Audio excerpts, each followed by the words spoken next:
এই ডলার আমার মেয়ে রামিসার হত্যাকাণ্ডের সাথে সে জড়িত না।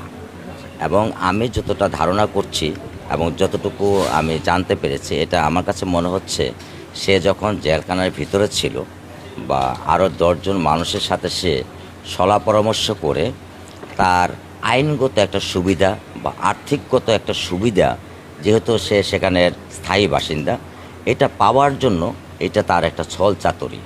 এছাড়া আমার কাছে আদারওয়াইজ অন্য কোনো কিছুই মনে হচ্ছে না। আর আপনাদের সামনে যেহেতু দাঁড়িয়েছি, আমি একটা কথা বলবো, আমার রামিসা চলে গেছে, এটা হয়তো বা আল্লাহ তাআলার ইচ্ছে বা আমাদের সমাজ ব্যবস্থা যাই বলেন।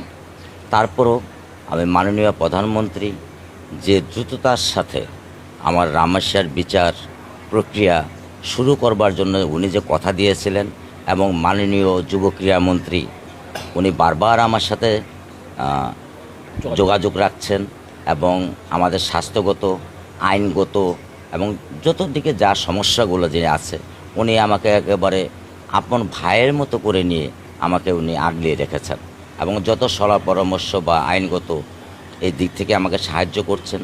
সর্বোপরি আমি ধন্যবাদ জানাই বাংলাদেশের বিচারপতি, যিনি আমার মেয়ের কেসটাকে দেখছেন। একটানা 17 জন আসামির সাক্ষী আমার জানা মতে বাংলাদেশের ইতিহাসে আছে কি না আমি জানি না, আমার স্বল্প জ্ঞান থাকতে পারে, কিন্তু উনি যে অক্লান্ত পরিশ্রম করেছেন ওনাকেও আমি অন্তঃস্থল থেকে ধন্যবাদ জানাই।